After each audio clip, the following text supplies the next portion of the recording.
12-13 వచనాలు ఈ రీతిగా వ్రాయబడ్డాయి.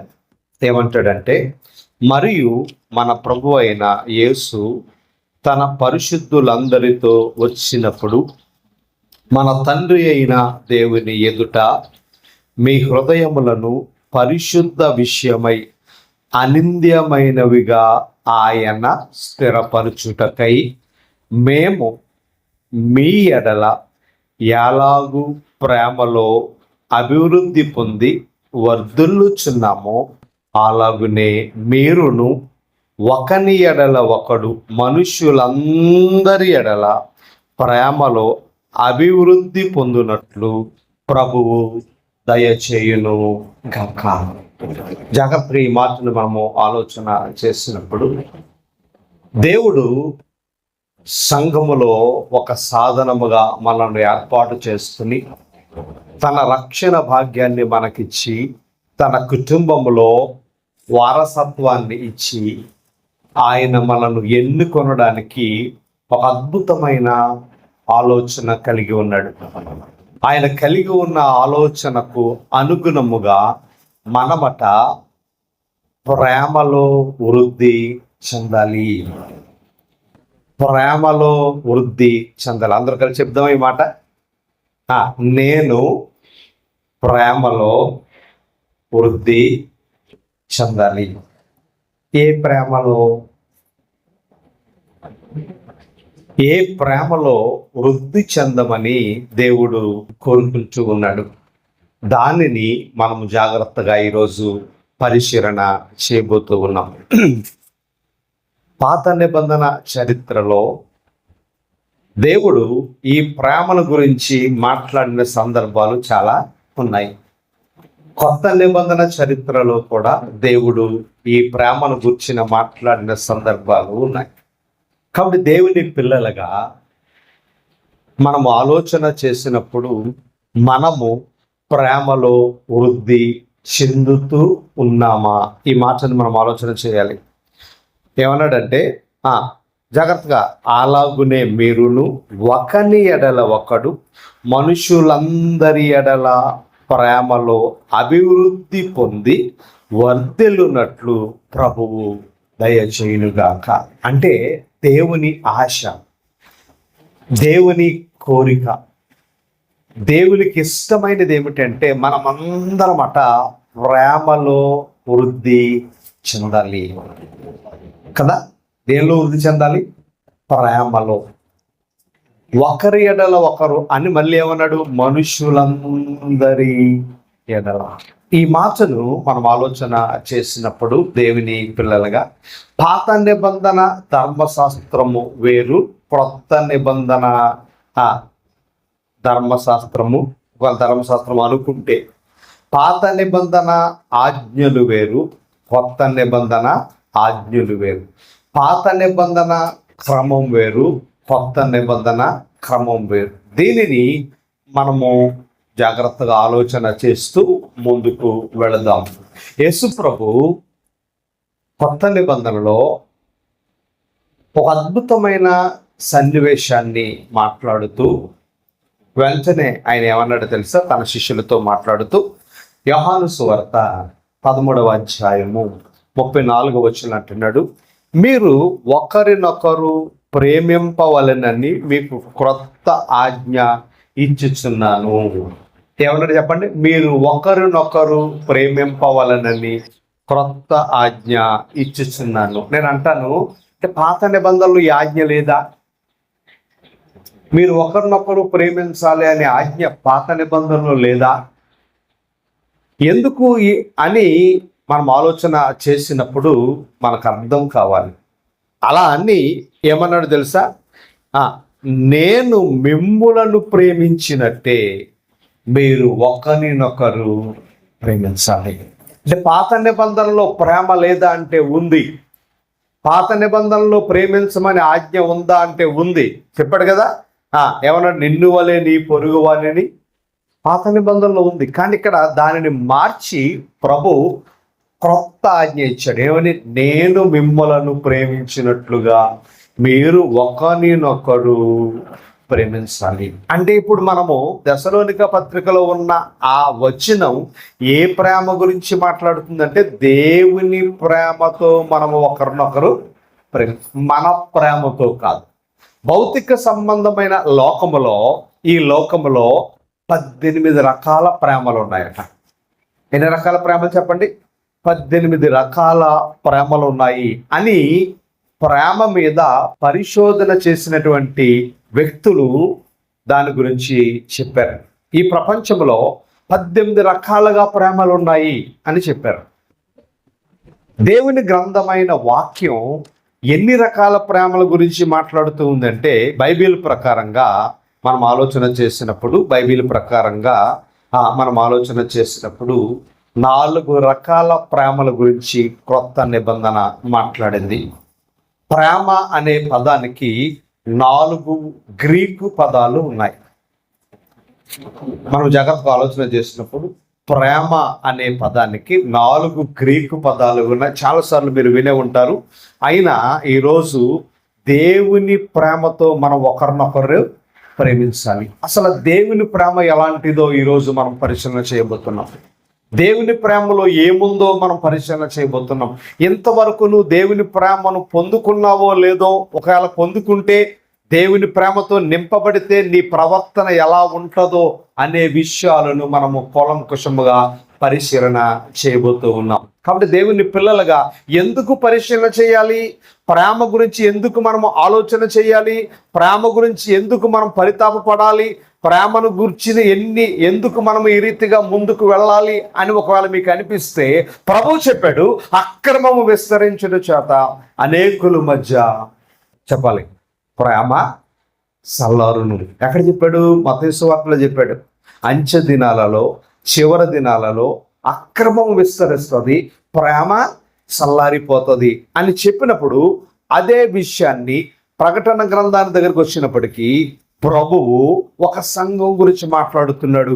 ఆ సంఘం పేరు ఏఫెసీ సంఘము. ఆ సంఘాన్ని గురించి ప్రభు అంటున్నాడు, నీ మొదటి ప్రేమను నీవు పోగొట్టుకున్నావు. అంటే క్రైస్తవ సంఘము కేంద్ర బిందువు ఏమిటి అంటే ప్రేమలో వృద్ధి పొందాలి. వృద్ధి పొందడం అంటే ఆ పాక దగ్గర నుంచి పెంకుటి షెడ్ దగ్గర నుంచి బిల్డింగ్ దగ్గర నుంచి సెంట్రల్ ఏసీగా వృద్ధి చెందడము చెప్పాలి కాదు. దేవుడు కోరుకున్న వృద్ధి, దేవుడు ఆశపడిన అభివృద్ధి ఈరోజు మనం పరిశీలన చేయబోతూ ఉన్నాము. భౌతికమైన సంఘాలు మనకు కనబడుతూ ఉన్నాయి. అంటాం కదా, రోజు రోజుకి ఆ చర్చి బాగా డెవలప్ అవుతుందండి, చాలా మోడరేట్గా ఉంది, చాలా మోడిఫికేషన్ జరిగాయి, చాలా గొప్పగా కనబడుతూ ఉంది అని ఒకవేళ నువ్వు భౌతికమైన కట్టడాన్ని గురించి మాట్లాడుతూ ఉంటే బైబిల్ దాని గురించి ఎక్కడా ఎప్పుడు మాట్లాడలేదు. బైబిల్ దేని గురించి మాట్లాడింది అంటే భౌతికమైన సంఘము గురించి, మందిరం గురించి మాట్లాడలేదు, కానీ ఆత్మ సంబంధమైన మందిరాన్ని గురించి బైబిల్ మాట్లాడింది. ఈ ఆత్మ సంబంధమైన మందిరం అనే సంఘం దేనిలో వృద్ధి చెందాలి అంటే ప్రేమలో వృద్ధి చెందాలని లేఖనం మనకి చెబుతా ఉంది. కాబట్టి దైవ జనాంగమా, ప్రేమను గురించి నిర్వచించేటప్పుడు క్రొత్త నిబంధనలో మనకు ఒక ఆజ్ఞ ఇవ్వబడింది. ప్రభు కదా ఏమని చెప్పాడు? ప్రభు ఏం చెప్పాడు చెప్పండి? క్రొత్త ఆజ్ఞ ఇచ్చుచున్నాను. ఈ పదాన్ని మనం జాగ్రత్తగా ఆలోచన చేయాలి. క్రొత్త ఆజ్ఞ ఇచ్చింది అంటాను. పాత నిబంధనలు ఎన్ని ఆజ్ఞలు ఉన్నాయి? పాత నిబంధనలు ఎన్ని ఆజ్ఞలు ఉన్నాయి? ఎవరికైనా తెలుసా? పాత నిబంధనలు ఎన్ని ఆజ్ఞలు ఉన్నాయి? మళ్ళీ కొత్త నిబంధనలో ప్రభు కొత్తగా ఆజ్ఞ ఇవ్వాల్సిన పని ఏంటి అని మనం ఆలోచన చేసినప్పుడు పాత నిబంధనలో మనకి బాగా గుర్తుండేవి 10 ఆజ్ఞలు కదా. ఎన్ని చెప్పండి? 10 ఆజ్ఞలు. కానీ అవి కాకుండా చాలా ఆజ్ఞలు పాత నిబంధనలో ఉన్నాయి. అంటే మోషే ధర్మశాస్త్రంలో మొత్తము 613 ఆజ్ఞలు ఉన్నాయి. ఎన్ని ఉన్నాయి చెప్పండి? మోషే ధర్మశాస్త్ర ప్రకారంగా ఎన్ని? 613 ఆజ్ఞలు. అందులో మనము చేయవలసినవి 248 ఉన్నాయి. ఎన్ని చెప్పండి? మనము చేయవలసినవి అంటే మనం పాటించవలసిన ఆజ్ఞలు 248 ఉంటే మనము చేయకూడని ఆజ్ఞలు 365 ఉన్నాయి.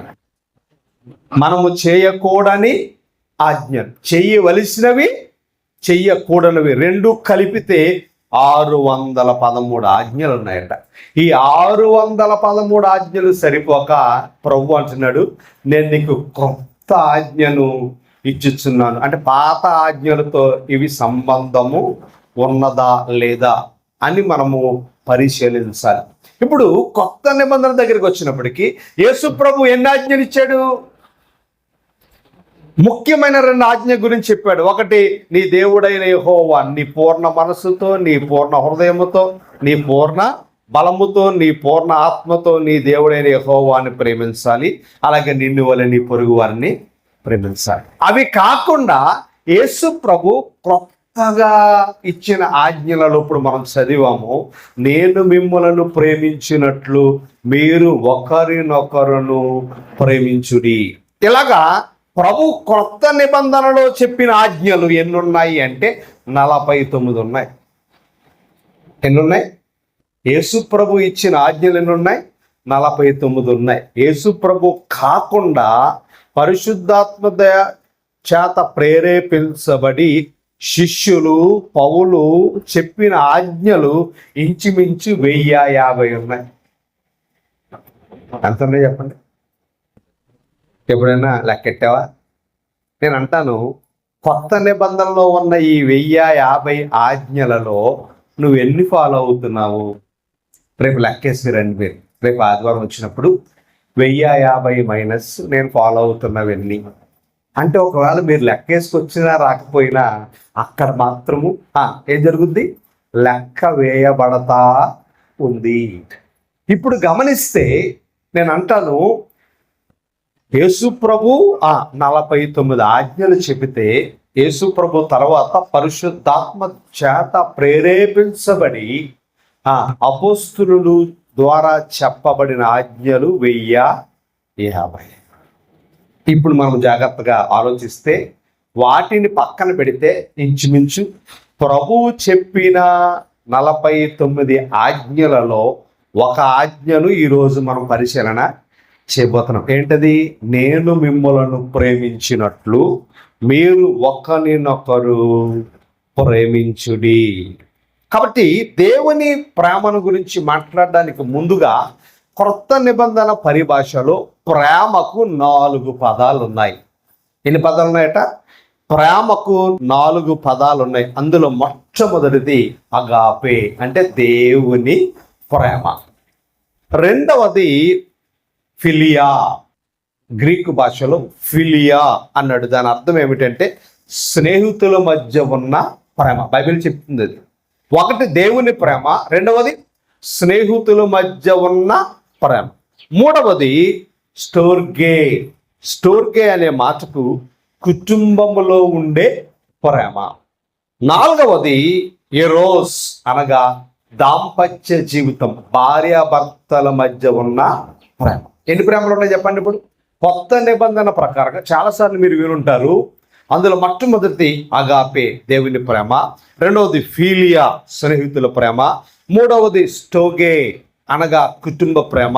నాలుగవది ఎరోస్, దాంపత్య ప్రేమ. దీనిని కొత్త నిబంధన ఎలా వివరించింది అంటే, ఎవరు వివరించారు ఇది?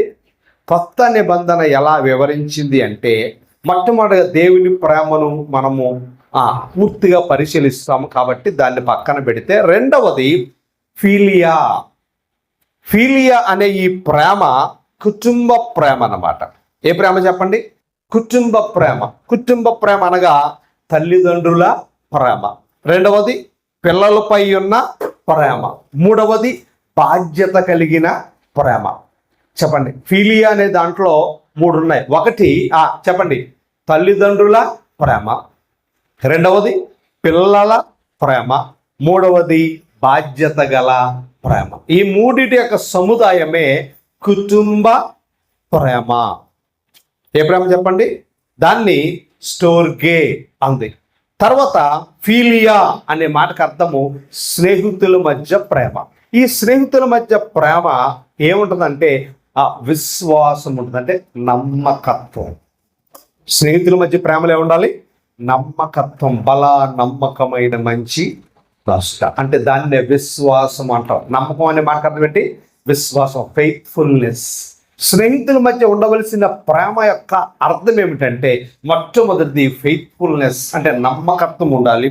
రెండవది ఆ జగత్తుకు ఆలోచన చేసిన అనురాగము. ఏంటి చెప్పండి?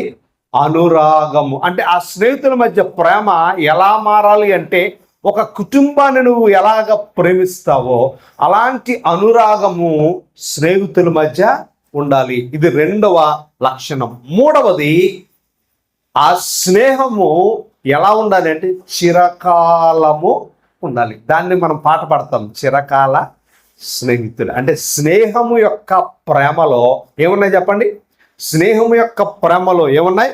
ఒకటి నమ్మకత్వం ఉంది, రెండవది అనురాగం ఉంది, మూడవది చిరకాలము ఆ బంధం. ఇది స్నేహితుల మధ్య ఉండే ప్రేమ యొక్క భావం అని వాక్యం చెబుతా ఉంది. తర్వాత కుటుంబం మధ్య ఉండే ప్రేమ బంధం గురించి కూడా చెప్పింది. నాలుగవది ఎరోస్ అనగా దాంపత్య జీవితంలో ఉండే ప్రేమ. ఈ దాంపత్య జీవితంలో ఉండే ప్రేమల గురించి 3 విషయాలు రాయబడ్డాయి. అందులో మొట్టమొదటి లక్షణం, దాంపత్య జీవితంలో ఉండే నిజమైన ప్రేమకు మొట్టమొదటి లక్షణం ఏంటంటే పవిత్రత. ఏంటి చెప్పండి? దాంపత్య ప్రేమ నిజమైంది అనడానికి రుజువు ఏంటో తెలుసా? పవిత్రత. భర్త తన పవిత్రతను కాపాడుకోవాలి, భార్య తన పవిత్రతను కాపాడుకోవాలి. అది ఆ పవిత్రమైన ప్రేమ. జగత్తు మీరు గమనిస్తే రెండవది విశ్వాసపూరితమైనది. అంటే భర్త భార్యను నమ్మాలి, భార్య భర్తను నమ్మాలి. ఇది విశ్వాసపూరితమైన ప్రేమ. మూడవది ఆ బంధం జీవితకాలము చెప్పండి ఉండాలి. ఇది ప్రేమ యొక్క 4 నిర్వచనాలు చెప్పింది దైవ గ్రంథం. ఈరోజు మనము దేవుని ప్రేమ అయిన అగాపే ప్రేమను మనం ఆలోచన చేయబోతున్నాం. ఎందుకంటే దేవుడు చెప్పాడు, నేను మిమ్మలను ప్రేమించిన ప్రకారము మీరు ఒకరినొకరు. దేవుడు ఎలా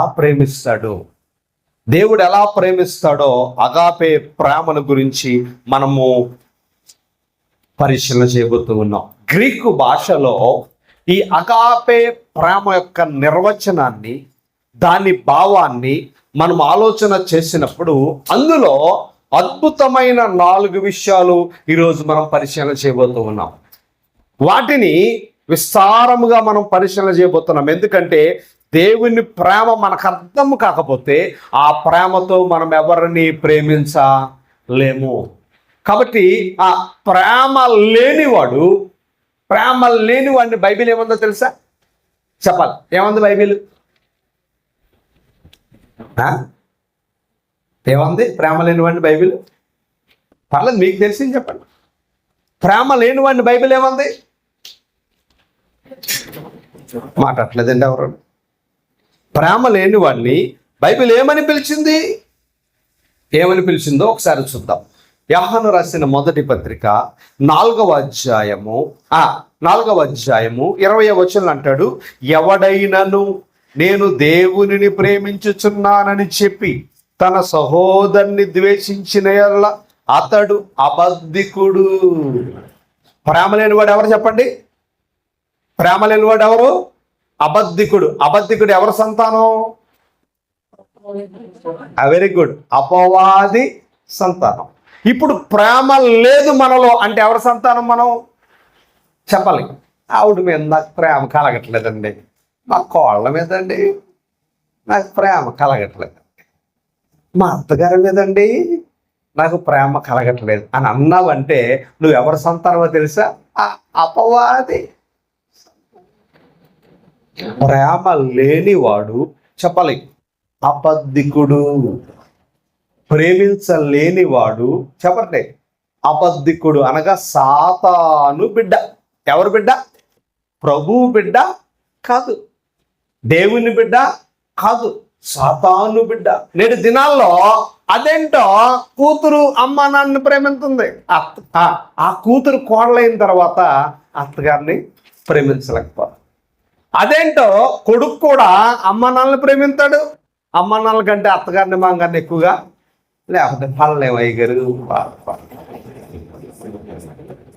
జాగ్రత్తగా మనం ఆలోచన చేయాలి. ప్రేమ లేనివాడు ఎవరట? అబద్ధికుడు. ప్రేమ లేనివాడు అబద్ధికుడే కాదు, ఇంకా భయంకరంగా రాయబడింది ప్రేమ లేని వాని గురించి. ఏమని రాయబడిందంటే ప్రేమ లేని వాడి గురించి చూద్దామా? యోహాను రాసిన మొదటి పత్రిక 3వ అధ్యాయము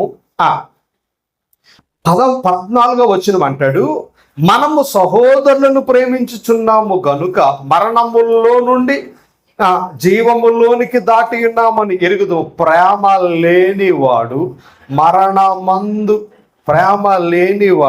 మరణమందు నిలిచి ఉన్నాడు. అందుకనే అలాంటి వారి గురించి బైబిల్ ఏముందంటే, నువ్వు బ్రతికి ఉన్నావని పేరు మాత్రము నీకున్నది కానీ నీవు మృతుడవే.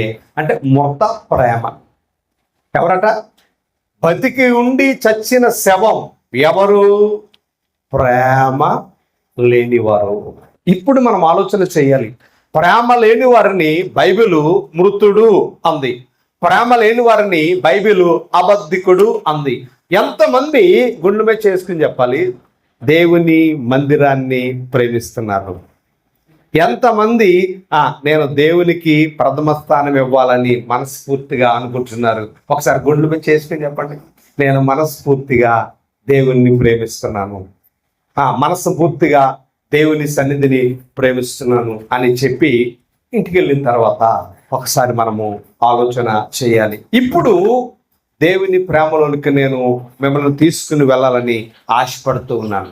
దేవుని ప్రేమలో ఏముంది అని మనం ఆలోచన చేసినప్పుడు, దేవుని ప్రేమ ప్రతిఫలము ఆశించని ప్రేమ. ఏం ఆశించని ప్రేమ? ప్రతిఫలము ఆశించని ప్రేమ. జాగ్రత్తగా ఆ మాటను మనం ఆలోచన చేసినప్పుడు, దేవుని ప్రేమలో ఎలాంటి అద్భుతమైన భావం ఉంది, దేవుని ప్రేమలో ఎంత అద్భుతమైన ఆత్మీయ సత్యం ఉంది అని మనం పరిశీలన చేసినప్పుడు, ఆయన ప్రేమట ప్రతిఫలాన్ని ఆశించదు. నువ్వు నాకు ఇది చేయి, నేను నీకు ఇది చేస్తాను అనే ప్రేమ దేవుని ప్రేమ కాదు. ప్రతిఫలము ఆశించని ప్రేమ.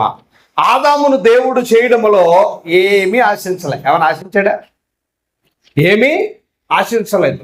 ఏమన్నాడు అంటే ఆదాముతో, ఆదామును చెయ్యాలి, మానవ జాతిని దేవుడు చెయ్యాలి అని అనుకున్నప్పుడు దేవుడు ఎంత స్వచ్ఛమైన ప్రేమను కలిగి ఉన్నాడో, దేవుని ప్రేమ యొక్క మర్మమును చాలాసార్లు విన్నాము, కానీ ఒకసారి నేను మీకు జ్ఞాపకం చేయాలని ఆశపడుతూ ఉన్నాను. ఆయన ప్రేమ ఎంత ఉన్నతమైనదిగా కనబడుతూ ఉందో ఒకసారి మనము చూద్దాము. ఆదికాండము 1వ అధ్యాయములో దేవుడు మాట్లాడుతూ ఉన్నాడు. ఏమని మాట్లాడుతూ ఉన్నాడో తెలుసా? 26లో అంటాడు, దేవుడు మన స్వరూపమందు మన పోలిక చొప్పున నరులను చేయుదుము, వారు సముద్రపు చేపలను, ఆకాశ పక్షులను, పశువులను, సమస్త భూమిని, భూమి మీదనున్న ప్రాకు ప్రతి జంతువును ఎలుదురుగా కాని పలికెను. దేవుడు తన స్వరూపమందు నరులను సృజించెను. జాగ్రత్తగా ఈ మాట అంతటిని మనము చదువుతూ 28కి వస్తే అంటాడు, దేవుడు వారిని ఆశీర్వదించెను. ఎలాగ ఆశీర్వదించాడు? మీరు ఫలించాలి, అభివృద్ధి పొందాలి, విస్తరించాలి, భూమిని నిండించాలి, దాన్ని లోపరుచుకోవాలి అని వారితో చెప్పెను. మీరు గమనించాలి. అంటే దేవుని ప్రేమతో ఆదాము చేయబడ్డాడు, దేవుని ప్రేమతో అవ్వ చేయబడ్డారు. చేయబడిన ఆ మానవులిద్దరికి దేవుడు ఏమిచ్చాడు అంటే ప్రతిఫలం ఆశించలేదు. ఏమన్నాడు? భూమి మీద నిన్ను రాజును చేశాను, భూమి మీద నిన్ను రాణి చేశాను, మీరిద్దరూ కూడా ఏం చేయాలి? భూమిని ఫలింప చేయాలి, అభివృద్ధి పరచాలి, దాని మీద ఏలుబడి చేయాలి. స్వచ్ఛమైన ప్రేమ. దేవుని ప్రేమ ఎంత స్వచ్ఛమైనదోగా కనబడుతూ ఉందో, దేవుని పిల్లలుగా మనం ఆలోచన చేసినప్పుడు, దేవుడి పిల్లలుగా మనం పరిశీలన చేసినప్పుడు, దేవుడు వారికి పెట్టిన నియమము ఒకటే. ఏమిటంటే మంచి చెడ్డలు తెలివినిచ్చు వృక్ష ఫలము మాత్రం మీరు తినకూడదు. అది నియమము. ఆ నియమాన్ని పెట్టడంలో దేవుని ఉద్దేశాన్ని మనం లోతుగా పరిశీలన చేయబోతా ఉన్నాం. కాబట్టి దేవుని పిల్లలుగా దేవుడు ఏమి ఇచ్చాడు అంటే, దేవుని ప్రేమ ఎంత నిస్వార్థమైనది అంటే, మీరు పంట పండించండి, ఫలాలు తినండి, మీకు కావలసినట్లుగా జీవించండి, మీకు కావలసినట్లుగా ఉండండి అని దేవుడు ఎంతో స్పష్టంగా చెప్పాడు. ఆదాముతో చెప్పాడు. ఆదాముతో అన్నాడు, ఒక చెట్టు అయి ఆ చెట్టుకి ఫలాలు పండుతాయి, అప్పుడు నా దగ్గరికి తీసుకునిరా అని చెప్పాడా ఆదాముతో దేవుడు?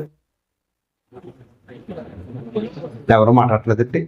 ఆదాముతో దేవుడు పండ్లు తెచ్చి నాకు ఇవ్వు అని చెప్పాడు ఎక్కడైనా?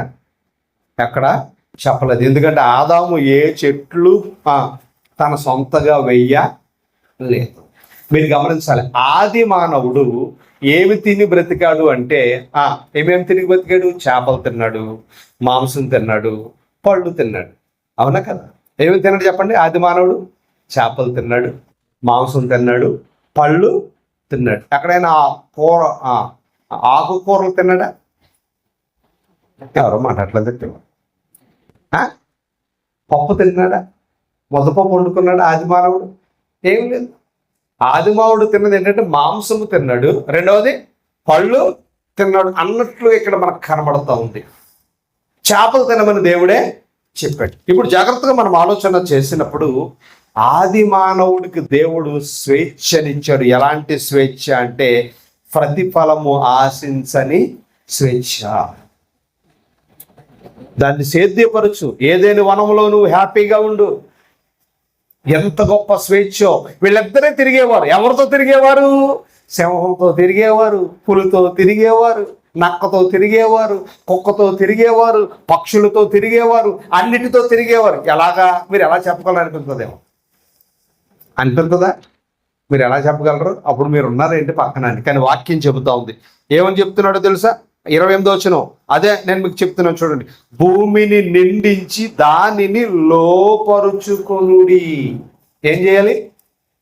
భూమిని నిండించి దానిని లోపరుచుకొనుడి అనే మాటలు అక్కడ పైన ఉన్నాయన్నీ కనబడుతున్నాయి. అంటే జంతువులను లోపరుచుకున్నాడు మానవుడు, పక్షులను లోపరుచుకున్నాడు, చెట్లను కూడా లోపరుచుకున్నాడు, సమస్తమును ఏం చేశాడు? సమస్తమును ఆయన లోపరుచుకున్నట్లుగా లేఖనం మనకి కనబడతా ఉంది. కాబట్టి దేవుని పిల్లలుగా దేవుని యొక్క ప్రేమ ఎప్పటికీ మనకు అర్థం కావాలి. యాపిల్ పళ్ళు దేవుడు ఫ్రీగా ఇచ్చాడా, డబ్బులకి ఇచ్చాడా? మాట్లాడలేదండి. మామిడి పండు దేవుడు ఫ్రీగా ఇచ్చాడా, డబ్బులకి ఇచ్చాడా? చెప్పాలి. నేరేడు పళ్ళు దేవుడు ఫ్రీగా ఇచ్చాడా, డబ్బులకి ఇచ్చాడా? దేవుడు ఫ్రీగా ఇస్తే మనం కేజీ 150కి అమ్ముతున్నాం. దేవుడు ఎలాగిచ్చాడు? నేరేడు పళ్ళు. జామ పళ్ళు దేవుడు ఫ్రీగా ఇస్తే జామ పళ్ళు 500 రూపాయలకి అమ్ముతున్నారు ఇప్పుడు. మీరు గమనించాలి, దేవుడు ప్రతిఫలం ఆశించకుండా ఇస్తే దానికి మానవుడు రేటు పెట్టాడు. ఏం పెట్టాడు చెప్పండి? రేటు పెట్టాడు. ఇప్పుడు మనం జాగ్రత్తగా ఆలోచన చేసినప్పుడు, దేవుని ప్రేమ ఎంత నిస్వార్థమైన ప్రేమో, ప్రతిఫలం ఆశించని ప్రేమ మనకు అర్థం కావాలి. దేవుడు నన్ను ఎంతగా ప్రేమిస్తున్నాడో, నాకు కావలసిన మంచి పళ్ళు ఇచ్చాడు, రుచికరమైన పళ్ళు. నేను అంటాను, దేవుడు ఎప్పుడైనా పండు తిన్నాడా? దేవుడు ఎప్పుడైనా యాపిల్ పండు తిన్నాడా? మామిడి పండు తిన్నాడా? దేవుడు ఎప్పుడైనా చేపల కూర తిన్నాడా? అంటే నరావతారిగా వచ్చాక యేసు ప్రభు తిన్నాడేమో కానీ తండ్రి అయిన దేవుడు ఏ రుచి ఆయనకు తెలీదు. ఎందుకంటే ఆయన ఆత్మ స్వరూపి. జాగ్రత్తగా మనం ఆలోచన చేసినప్పుడు, ఇంతటి శ్రేష్టమైన జీవితాన్ని దేవుడు మనకిచ్చాడే. దేవుడిచ్చిన జీవితాన్ని ఒకసారి మనం ఆలోచన చేసినప్పుడు, మన శరీరం మనం చేసుకున్నది కాదు, మనం కలిగి ఉన్నది ఏది మనం చేసుకున్నది కాదు. అంతా దేవుడు మన కొరకు సిద్ధపరిచాడు. అంతా దేవుడు మన కొరకు సిద్ధపరిస్తే మనం అంటున్నాము, మనమేమనుకుంటున్నాం తెలుసా? మా అమ్మ నా కోసం ఇంత కష్టపడి చేసింది, ఇదంతా చేపల కూర వండింది ఎవరా? చెప్పాలి. మా అమ్మ. చేపలు తెచ్చింది ఎవరు? మా నాన్న. జాగ్రత్తగా మనం ఆలోచన చేయాలి. దేవుడు మనకిచ్చాడా? మన కుటుంబం మనకిస్తూ ఉందా? అసలు మన కుటుంబాన్ని పోషించేది, మన కుటుంబాన్ని నడిపించేది, నన్ను పోషించేది, నన్ను నడిపించేది ఎవరి ప్రేమ అంటే స్వార్థము లేని దేవుని ప్రేమ. ఆయన ప్రేమ ఎంత నిస్వార్థమైనది అంటే, ఆయన ప్రేమ గురించి యేసుప్రభు ఒక అద్భుతమైన దేవుని ప్రేమ గురించి మాట్లాడుతూ అంటాడు. ఒకసారి చూద్దామా దేవుని ప్రేమ ఎంత నిస్వార్థమైనదో. ఒకసారి మనం ఆలోచన చేసినప్పుడు దేవుని ప్రేమ గురించి మాట్లాడుతూ అంటాడు. జాగ్రత్తగా విషయాన్ని మనం ఆలోచన చేసినప్పుడు మత్తయి సువార్త 5వ అధ్యాయము, ఆయన ఎంత నిస్వార్థమైన ప్రేమ కలిగిన దేవుడు అంటే 45వ వచనం అంటాడు, ఆయన చెడ్డవారి మీదను మంచివారి మీదను తన సూర్యుని ఉదయింపచేసి నీతిమంతుల మీదను అనీతిమంతుల మీదను కూడా వర్షమును కురిపించుచున్నాడు.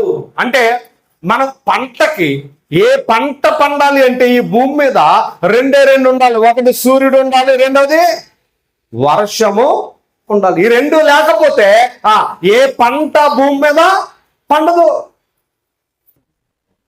దేవుడు అంటున్నాడు, ప్రతిఫలం ఆశించని ప్రేమ. నువ్వు దేవుణ్ణి నమ్ముకున్నా నమ్ముకోకపోయినా, దేవుణ్ణి ప్రేమించినా ప్రేమించకపోయినా, దేవుణ్ణి ఆరాధించినా ఆరాధించకపోయినా, దేవుణ్ణి లెక్క చేసినా లెక్క చేయకపోయినా, ఆయన నీ మీద తన ప్రేమను పంచుతూనే ఉన్నాడు. ప్రతిఫలం ఆశించని ప్రేమ. నేను అంటాను, ఈ ప్రపంచంలో ఎవరున్నారు అలాగా?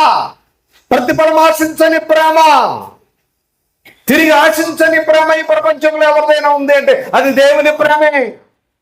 ప్రతిఫలము ఆశించని ప్రేమ. నువ్వు ఇచ్చినా ఇవ్వకపోయినా, వచ్చినా రాకపోయినా, ఎవరికైనా మనం ఒక 100 రూపాయలు ఇచ్చామనుకోండి, వాళ్ళు మన ఫోన్ ఎత్తలేదు అనుకో, వెంటనే ఏమంటాం?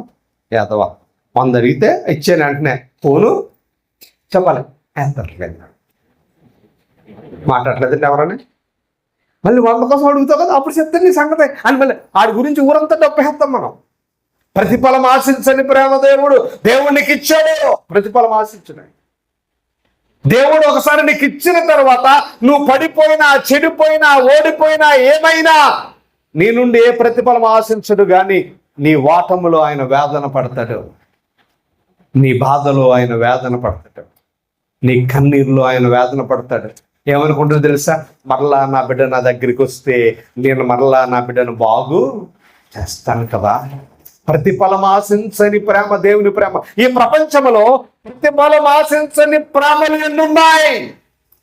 భర్తను చూడు, భార్యను చూడు, తల్లిని చూడు, తల్లిదండ్రులు ఎంత బాగా పెంచుతున్నారండి మీ అమ్మమ్మ నానంటే, రేపు వయసు అయిపోయాక మళ్ళీ చూస్తారని బాబా అంటాం లేదా? లేదని చెప్పాలి అనుకుంటూ ఉంటాం మనం. ప్రతిఫలం ఆశించని ప్రేమ. నా కూతురు చూసినా చూడకపోయినా, నా కొడుకు చూసినా చూడకపోయినా, నా కోడలు చూసినా చూడకపోయినా, నా అల్లుడు చూసినా చూడకపోయినా నేను ప్రేమిస్తాను అనేది ప్రతిఫలం ఆశించని ప్రేమ. ప్రతిఫలం ఆశించని ప్రేమ దేవుని ప్రేమని లేఖనం ఎంత స్పష్టంగా చెబుతుంది. నేను అంటాను, అలాంటి ప్రేమలో మనమున్నామా? అలాంటి ప్రేమతో మనం ప్రేమిస్తున్నామా? దేవుని ప్రేమలో కనబడే స్వచ్ఛమైన ప్రేమ, ప్రతిఫలము ఆశించని ప్రేమ. నేను అంటాను, ఆ ప్రేమ నేడు దినాల్లో కనబడతా ఉందా? దేవుని పిల్లలుగా ఒకసారి మేము హోటల్కి వెళ్ళాం, సేవకులు అందరూ కలిసి. సేవకులు హోటల్కి వెళ్తే ఏమవుతుంది నోట్లోంచి? చెప్పాలి, మాట్లాడలేదండి. వాక్యం వస్తుందా, ఇంకేమైనా వస్తుందా? ఒకప్పుడు వాక్యం వచ్చేది, ఇప్పుడు రాజకీయం వస్తుంది. ఇప్పుడు ఏమవుతుంది తెలుసా? ఏ పాస్టర్ దగ్గర కూర్చుంటే రాజకీయం, ఇంకా లోపలికి వెళ్తే బాధలు. మా సంఘం ఈ మధ్య సరిగ్గా నన్ను పట్టించుకోవట్లేదు, వాళ్ళ కొనకి ఇవ్వట్లేదు, వీళ్ళ కొనకి ఇవ్వట్లేదు, అందరూ మారిపోయారు. ఇలాంటి బాధలు నాకు బాగా గుర్తు. ఒకసారి మేము కలిసి కూర్చున్నప్పుడు, మేము 4 కలిసి కూర్చుని టిఫిన్ చేస్తూ ఉంటే ఇంకొక 2 దైవజనులు అనుకోకుండా వచ్చారు. వచ్చి మమ్మల్ని టిఫిన్ చేస్తూ ఉంటే, అరే మాకు కూడా ఇప్పించు అంటే ఎలా ఉంటుంది? బాగుంటుంది కదా, మాకు కూడా టిఫిన్ ఇప్పించు, మేము కూడా తింటాము అంటే బాగుంటుంది. అలక్కోకుండా దగ్గరికి వచ్చే పాస్టర్ గారు అన్నాడు, నిన్ను అనేది పొరుగు వాడిని ప్రేమించు అంటే నువ్వు ఏది తింటున్నావో అదే మాకు కూడా ఇప్పించు అన్నాడు. అని చూసి నేను అంత తెలివైన వాక్యం కింద కొట్టేసాను అనుకుంటున్నాడు. వెంటనే నా పక్కోడు అన్నాడు, నీ పొరుగు వాడిని వేది ఆశించు. ఆడు కూడా ఏం కొట్టాడు? వాక్యం. ఇక్కడ అయిపోయింది నేడు సేవకుల ప్రపంచం. కానీ దేవుని పిల్లలుగా మనకు అర్థం కావాల్సిన విషయం ఏంటి తెలుసా? దేవుని ప్రేమ ప్రతిఫలము ఆశించదు. ఆయన నువ్వు పాపిగా ఉన్న ప్రేమిస్తాడు. ఆయన పాపిగా ఉంటే భార్య ప్రేమిస్తుందా? పాపిగా ఉంటే భర్త ప్రేమిస్తుందా? మాట్లాడలేదు. చిన్న లోపం ఉంటే మామూలుగా పెనాలిసి కడిగిన తర్వాత కూడా ఊరంతా టమా టమా టమా టమా ప్రతిఫలం ఆశించని ప్రేమ. దేవుని పిల్లలుగా మనం ఆలోచన చేసినప్పుడు ఆయన ప్రేమ ఆ ప్రతిఫలం ఆశించదు. రెండవది, పరిస్థితులను బట్టి ఆయన ప్రేమ మారేది కాదు. పరిస్థితులను బట్టి మారే ప్రేమ కాదు. దేవునికి కోపం వచ్చింది ఎవరి మీద? ఆదాము మీద వచ్చిందా లేదా? మాట్లాడట్లేదు ఎవరన్నా. ఆదాము మీద ఏమొచ్చింది? కోపం వచ్చి అన్నాడు దేవుడు. దేవుడు ఏమన్నాడు తెలుసా? కోపం వచ్చి ఒకసారి చూద్దామా ఏమన్నాడు? ద్వితీయోపదేశకాండము, క్షమించాలి, ఆది కాండము ఏమన్నాడు ఒకసారి చూద్దాము. ఆది కాండములో దేవుడు ఏం మాట్లాడుతూ ఉన్నాడు ఒకసారి చూద్దాము. ఏమంటూ ఉన్నాడు అంటే 16వ వచనం 3వ అధ్యాయము, ఆయన స్త్రీతో నీవు ప్రయాసమును నీ గర్భవేదనను మిక్కిలి నేను హెచ్చించేదను, వేదనతో పిల్లలను కొందువు, నీ భర్త నీకు వాంఛ కలుగును, అతను నిన్ను పరిపాలన చేయును అన్నాడు. అని ఆదాముతో ఏమన్నాడు తెలుసా? నీ నిమిత్తము నేల శపించబడి ఉన్నది, ప్రయాసతో నువ్వు బ్రతుకు దినములన్నీ దాని పంటలు తిందువు, అవి ముండ్ల తొప్పలు గచ్చబలు నీకు మొలిపించును, పొలములోని పంటను నీవు తిందువు, నీవు నేలకు తిరిగి చేరు వరకు నీ ముఖము చెమట కార్చి ఆహారము తిందువు, ఎలా అనగా నీవు నేల నుండి తీయబడుతూ గాక, నువ్వు మన్నే గనుక తిరిగి మొన్నై. ఆదాము శాపం ఆదాము అవ్వాలని దేవుడు శపించాడు, అవునా కదా? మాట్లాడట్లేదు ఎవరు? ఆదాము అవ్వాలని దేవుడు శపించాడు. ఇప్పుడు మీరు గమనించాలి, ఫస్ట్ ఎవరు పుట్టారు? అవకే. మాట్లాడట్లేదండి. కయ్యను పుట్టాడు. కయ్యను పుట్టినప్పుడు ఆమె దాన్ని ఏమంటారు, ఆ గర్భాధారణ టైంలో ఆమె బాధపడింది అన్నట్లుగా ఏమైనా ఉంది అక్కడ? ఏముంది? యెహోవా దయ వలన నేను ఒక కొడుకును సంపాదించు. ఏం బాధపడలేదు. బాధపడింది ఆవిడ. ఇప్పుడు ఆడవాళ్ళకి ఏ బాధ లేదు. ఒకప్పుడు ఉండేది బాధ కదండి. ఒకప్పుడు బాధ ఉండేది. ఇప్పుడు ఆడవాళ్ళకి ఏ బాధ లేదు. కళ్ళు మూసుకుని లోపల డెలివరీ అయిపోతుంది. పిల్లడు బయటికి వచ్చేస్తారు. మళ్ళీ 3 రోజులు తిప్పేస్తున్నారు, 4 రోజులు కూర్చోబెడుతున్నారు, 5 రోజులు నడిపించేస్తున్నారు, 6 రోజుల నుంచి కైమా కైమా కైమా కైమా. టిల్లి తిను, రక్తం బాగా పడుతుంది. ఏం తిని టిల్లి తింటావా, రక్తం బాగా పడుతుంది. మెత్తని పరుపు ఏసి చెమట కూడా కారదు. మరి గమనించాలి, దేవుడు అన్నాడు కానీ వాళ్ళని దేవుడు శపించలేదు.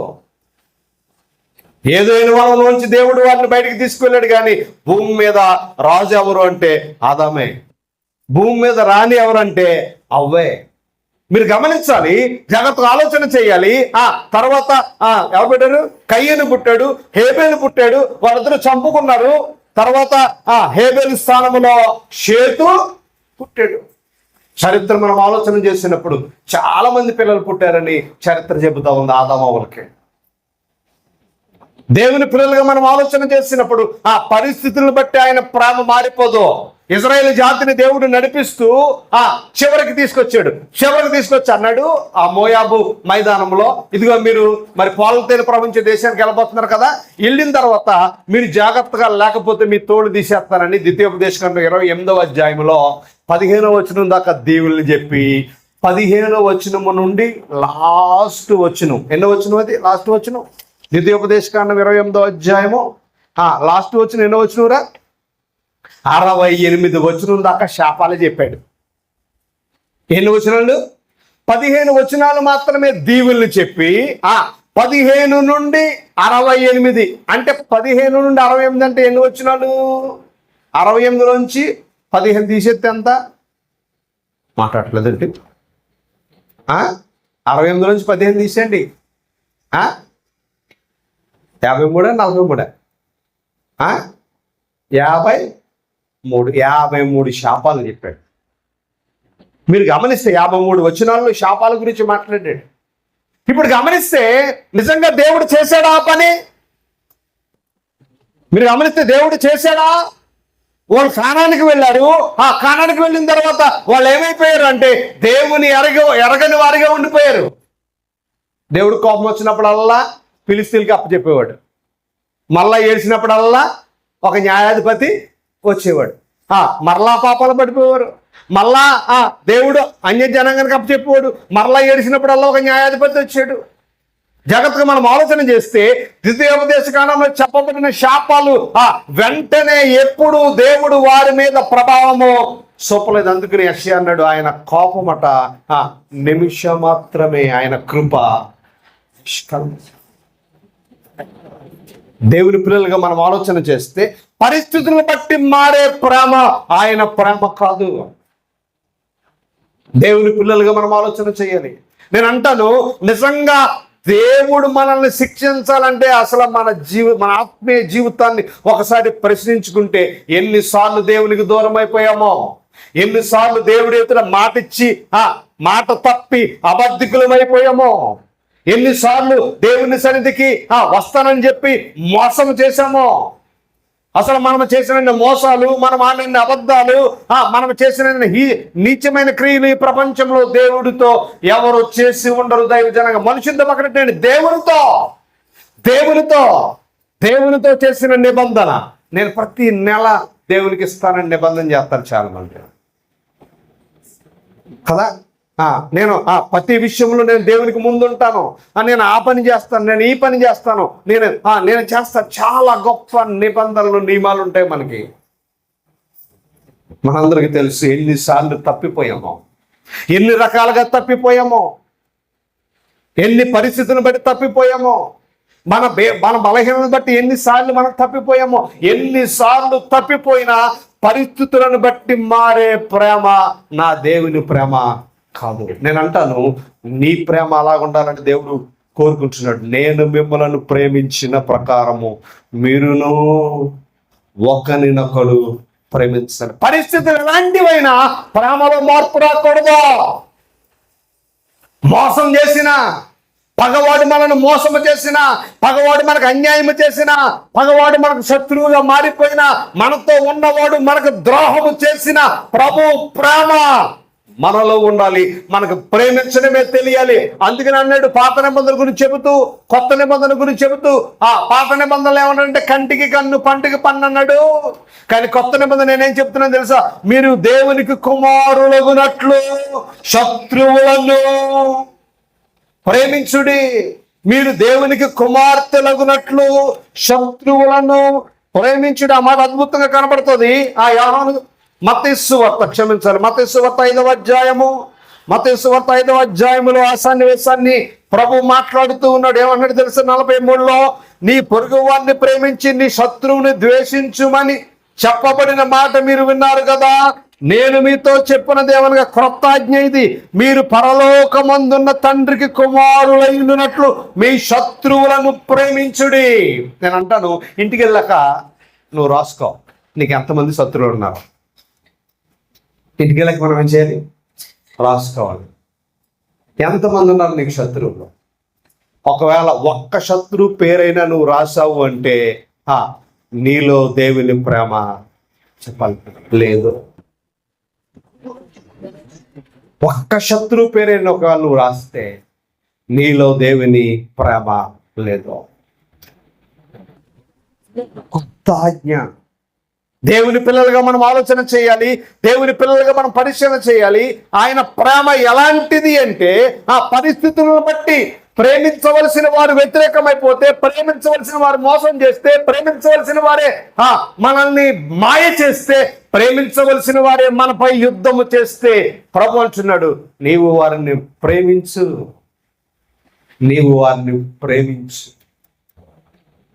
కేవలం ప్రభు మాత్రమే చెప్పగలిగిన మాట, ప్రభు మాత్రమే చూపించిన మాట. శత్రువులను సైతము ప్రేమించాడు. అందుకనే ఆ కలవరి శిలువలో అన్నాడు, తండ్రి వీరేమి చేస్తున్నారు వీరికి తెలియదు కనుక వీరిని క్షమించు. క్షమాపణ. ఈ 2026లో మన ఆత్మీయ స్థితి, మన ఆత్మీయ అభివృద్ధి దేనితో ముడిపడి ఉందంటే దేవుని ప్రేమతో ముడిపడి ఉంది. ఆత్మీయంగా నువ్వు వృద్ధి చెందావు అంటానికి రుజువు ఏంటో తెలుసా? ఆత్మీయంగా నువ్వు బాగా అభివృద్ధి చెందావు అంటానికి రుజువు ఏంటో తెలుసా? నీకు పాటలు వచ్చినా రాకపోయినా, ప్రార్థన వచ్చినా రాకపోయినా, ఆరాధన వచ్చినా రాకపోయినా, వాక్యం వచ్చినా రాకపోయినా, నీలో ఉండవలసిన క్రొత్త ఆజ్ఞ, నేను మిమ్మల్ని ప్రేమించిన ప్రకారము మీరు ఒకరినొకరు ప్రేమించుకునుడి. ఆయన ప్రేమ బదులాశించని ప్రేమ. ఆయన ప్రేమ పరిస్థితులను బట్టి మారే ప్రేమ కాదు. మూడవది, ఆయన ప్రేమ ఎదుటివారు మేలును కోరే ప్రేమ. ఎదుటివారు బాగుండాలి. ఈ మధ్యన బాగా క్యాప్షన్ బాగుంది, అందరూ బాగుండాలి అందులో నేను ఉండాలి. అందరూ బాగుండాలి అందులో నువ్వు ఉన్నావా? మంచి క్యాప్షన్, అందరూ బాగుండాలి అందులో నేను ఉండాలి. బాగుంది కదని చాలా బాగా మాట్లాడుతున్నాం. ప్రభు ప్రేమ ఎలాంటిదో తెలుసా? అందరికీ మేలు చేయాలి, మేలు చేయాలి, మేలు చేయాలి. దేవుని పిల్లలుగా మనం ఆలోచించాలి. దైవజనంగా మేలు చేసేవారిగా మనం ఉన్నామా? కీడు చేసేవారిగా మనం ఉన్నామా? మన కుటుంబ విషయాలలో, వ్యక్తిగత విషయాలలో, సంఘ విషయాలలో సంఘానికి మనం మేలుకరంగా ఉన్నామా? సమాజానికి మనం మేలుకరంగా ఉన్నామా? కుటుంబానికి మనం మేలుకరంగా ఉన్నామా? మేలు చేసేవారిగా ఉన్నామా? కీడు చేసేవారిగా ఉన్నామా? కీడు మాట్లాడుతున్నామా? మేలు మాట్లాడుతూ ఉన్నామా? తెల్లారు లెగిస్తే మన నోటి నుండి వచ్చే మాట, మన క్రియలు మేలుకరముగా ఉన్నాయా? కీడు చేసేటట్లుగా ఉన్నాయా? దేవుని పిల్లలుగా మనం ఆలోచించాలి. దైవజనంగా మనం దేవునికి ఏం తెలుసు అంటే మేలు చేయటమే తెలుసు. అందుకనే ప్రభు అన్నాడు, మేలు చేయుట యందు విసుకవద్దు. మేలు చేయటం యందు విసుకవద్దు. ఎన్నిసార్లు చేయాలంటే ఎన్నిసార్లు అయినా మనం మేలుకరంగా ఉండాలి. ఎన్నిసార్లు మనం మేలుకరంగా ఉండాలి. నమ్మిన వారి పట్ల, ప్రేమించే వారి పట్ల, స్నేహితుల పట్ల, బంధువుల పట్ల, సంఘము పట్ల, అన్నిటికంటే ముఖ్యంగా దేవుని పట్ల మనం మేలుకరంగా ఉండాలి. దేవుని పట్ల మనం మేలుకరంగా ఉండాలి. దేవుని పట్ల మనం ఆశీర్వాదకరంగా ఉండాలి. దేవుని పట్ల మనం ఫలభరితంగా ఉండాలని దేవాది దేవుడు కోరుకుంటున్నాడు. ఆత్మీయ అభివృద్ధి, స్పిరిచువల్ గ్రోత్. ఒక ఆయన అన్నాడు స్పిరిచువల్ మెచ్యూరిటీ అన్నాడు. ఆత్మీయ పరిపక్వత. ఆత్మీయ పరిపక్వత అనే మాటకు అర్థం ఏమిటో తెలుసా? దేవుని ప్రేమలను ఫలించాలి, దేవుని ప్రేమలను నిలబడాలి, దేవుని ప్రేమలను కొనసాగాలి అని లేఖనం స్పష్టంగా చెబుతా ఉంది.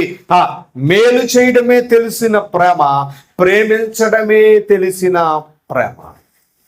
ఏం చేయడం తెలుసు అంటే దేవునికి ప్రేమించడమే తెలుసు, ప్రేమించడమే తెలుసు, ప్రేమించడమే తెలుసు. పౌలును మరణానికి అప్పగించడానికి ఒక మీటింగ్ ఏర్పాటు చేశారు. రోమా అధికారి ఒక మీటింగ్ ఏర్పాటు చేశాడు. ఈ రోజున పౌలు చంపేస్తున్నాం, మేము పౌలు చంపేస్తాం. అక్కడికి యూదా సమాజం వచ్చింది.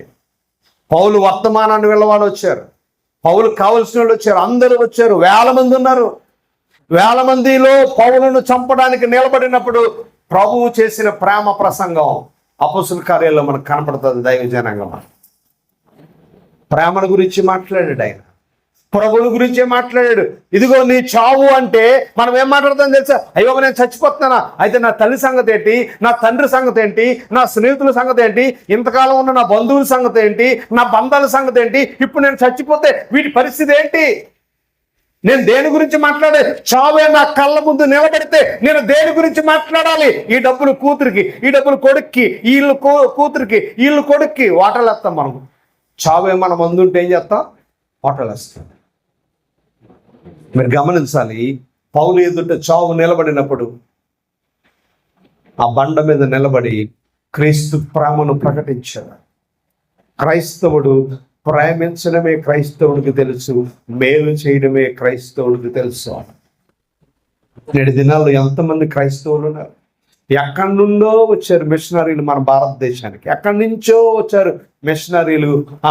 మన రాజమండ్రికి వచ్చి ఆడవాళ్ళు చదువుకోవాలని షాడే గర్ల్స్ హై స్కూల్ కట్టారు, కాలేజీ కట్టారు. ఆడవాళ్ళు కూడా చదువుకోవాలి, ఆడవాళ్ళు కూడా జ్ఞానవంతులు అవ్వాలి. మేలు చేయడమే క్రైస్తవ్యానికి తెలుసు. మంచి బట్టలు వేసుకోవాలి, మేలు చేయడమే క్రైస్తవ్యానికి తెలుసు. మంచి వైద్యం అందాలి, విద్య వైద్యము అందాలి అని మన ఆంధ్ర రాష్ట్రంలో ఆ క్రైస్తవ మిషనరీలందరూ వైద్యాన్ని అందించారు. లెప్పర్సీ వారి కొరకు రామచంద్రపురంలో లెప్పర్సీ హాస్పిటల్ కట్టారు. నేను అంటాను, ఒక లెప్పర్సీ వ్యక్తిని ఎప్పుడైనా నువ్వు ముట్టుకున్నావా? భారతదేశం నా మాత్రమే భారతీయులందరూ చెప్పలే సహోదరులు అంటున్నావు. ఒక లెప్పర్సీ వ్యక్తిని ఎప్పుడైనా ముట్టుకున్నావా? నా భారతదేశం, నా హిందువులు, నా బంధువులు అంటున్నావా? ఎప్పుడైనా ఒక లెప్పర్సీ వ్యక్తిని ముట్టుకున్నావా? ఒక అడుక్కు తినేవాడికి ఎప్పుడైనా మంచి వస్త్రాలు ఇచ్చావా? తిండి లేక అల్లాడుతున్న వ్యక్తికి ఎప్పుడైనా ఒక పూట భోజనము ఇచ్చావా? క్రైస్తవుడికి ఏం తెలుసు? మేలు చేయడమే తెలుసు. ఆస్తులు సంపాదించుకున్నారు, ఆస్తులు సంపాదించి అవన్నీ విడిచిపెట్టి వెళ్ళిపోయారు. ఇదిగో ఈ ఆస్తి నేను సంపాదించాను, తర్వాత నా కొడుకు వస్తాడు, తర్వాత నా మనవడు వస్తాడు అలా వాళ్ళకి మేలు చేయడమే తెలుసు, కీడు చేయడం తెలియదు. ఎందుకంటే అది ప్రభువు నేర్పిన ప్రేమ. ఈ ప్రపంచంలో అత్యధిక ఆస్తులున్న 2 సంస్థలు ఉన్నాయి తెలుసా మీకు? ఈ ప్రపంచంలో క్షమించాలి, ప్రపంచంలో భారతదేశంలో అత్యధిక ఆస్తులున్న 2 ఆర్గనైజేషన్స్ ఉన్నాయి. వాళ్ళకి మించి ఎవరికి లేవు. అందులో మొట్టమొదటిది భారతదేశ ప్రభుత్వం. భారతదేశ ప్రభుత్వానికి ఉన్న ఆస్తులు ఇంకెవరికి 2వ స్థానంలో ఏదో తెలుసా? 2వ స్థానంలో RCM ఉంది, రోమన్ క్యాథలిక్ మిషన్. గవర్నమెంట్కి ఎన్ని ఆస్తులు ఉన్నాయో అంతకు మించి ఎవరికి ఉన్నాయి? రోమన్ క్యాథలిక్ సంస్థలు. మీరు గూగుల్లో కొట్టండి వస్తుంది. ఎలా వచ్చాయన్న ఆస్తులు? ఎక్కడి నుంచి వచ్చాయి? జాగ్రత్తగా మనం ఆలోచన చేసినప్పుడు ప్రతి ఏ సిటీలో మీరు చూడండి ఆ ఆస్తులన్నీ పట్టుకెళ్ళిపోయారా? మూడగట్టుకెళ్ళిపోయారా? చెప్పాలి, మూడగట్టుకెళ్ళారా? మేలు చేయడమే తెలుసు క్రైస్తవ్యానికి. క్రైస్తవుడికి ఏం తెలియాలి తెలుసా? మేలు చేయడమే తెలియాలి. ఒకవేళ నీకు మేలు చేయడం రాకపోతే నేర్చుకోవాలి. నీ మాట కానీ, నీ ప్రవర్తన కానీ, నీ చూపు కానీ, నీ ఆలోచన కానీ, నీ సలహా కానీ, నీ ప్రయత్నము కానీ, నీ అడుగు కానీ మేలుగా ఉండాలి కానీ కీడుగా మారకూడదు. ఒకవేళ మారితే నువ్వు అబద్ధపు తండ్రి అయిన సాతాను యొక్క కుమారుడవు, కుమార్తెవు. మేలు చేయడమే క్రైస్తవ్యానికి తెలుసు. మేలు చేయడమే క్రీస్తుకు తెలుసు. మేలు చేయడమే దేవునికి తెలుసు. ప్రేమించడమే ఆయనకు తెలుసు. క్షమించడమే ఆయనకు తెలుసు. ఆదరించడమే ఆయనకు తెలుసు. దూరమైన పడిపోయి చెడిపోయిన జీవితాలను నిలబెట్టడమే ఆయనకు తెలుసు. దైవజన అగాపే, స్వార్థము లేని ప్రేమ, ప్రతిఫలం ఆశించని ప్రేమ. 2వది పరిస్థితులను బట్టి మారని ప్రేమ. 3వది ప్రేమించడమే తెలిసిన ప్రేమ. 4వది దేవుని ప్రేమ. ఆయన ప్రేమ ఒక అద్భుతమైన నిర్వచనాన్ని మనకు చెబుతా ఉంది. ఏమంటున్నాడంటే దేవుడు ప్రేమ చెప్పాలి స్వరూపి అంటాను. దేవుని పిల్లలమైన మనం కూడా ఏ స్వరూపులు అని చెప్పండి? మాట్లాడుతుంది ఎవరు? దేవుని పిల్లలమైన మనం ఏ స్వరూపాన్ని కలిగి, ఏ స్వరూపులమై ఉండాలి చెప్పాలి? కురూపిలై ఉండకూడదు. ఏ స్వరూపం కలిగి ఉండాలి మనం? మనం కూడా ప్రేమ స్వరూపిగా మారాలి. ప్రేమను నువ్వు ధరించుకోవాలి. ప్రేమ స్వరూపుగా కనపడాలి. నీ ముఖంలో ప్రేమ కనపడాలి, నీ చేతుల్లో ప్రేమ కనబడాలి, నీ అడుగుల్లో ప్రేమ కనపడాలి, నీ నడవడికలో ప్రేమ కనబడాలి. ఆపాద మస్తకము ప్రేమతో నువ్వు నింపబడాలి. ఎందుకంటే దేవుడు ప్రేమ స్వరూపి అయి ఉన్నాడు. ప్రేమకు ప్రతిరూపం దేవుడైతే ఆ దేవుడు కుమారుడు అయిన నీవు, దేవుడు కుమార్తెమైన నీవు ఆ ప్రేమకు ప్రతిబింబం అవ్వాలి. దేవుని ప్రేమకు ప్రతిబింబం ఎవరు అంటే మనమే. We are the light of the world. మనం లోకములకు ఏమై ఉన్నాం? వెలుగు. అసలు వెలుగు ఎవరు? క్రీస్తు. క్రీస్తు మన మీద ఉదయిస్తే మనం లోకానికి వెలుగు. సూర్యుడు చంద్రుడి మీద ఉదయిస్తే చంద్రుడి మీద ఉన్న ఆ వెలుగు లోకానికి ఎలాగా వెదజల్లుతూ ఉందో, దేవుని మీద ఉన్న ప్రేమ మనలోనికి వచ్చినప్పుడు మనలో నుండి ఆ ప్రేమ ప్రతిబింబించేటట్లుగా ఉండాలి. దేవుని ప్రేమ ప్రతిబింబించాలి. దేవుని ప్రేమలో మనము నిలబడాలని లేఖనం చెబుతా ఉంది. దైవ జనాంగమా, దేవుని ప్రేమ ఎంత విలువైనది. నేను ముగిస్తా ఉన్నాను. దేవుని ప్రేమల గురించి 4 విషయాలు మనము నేర్చుకున్నాము.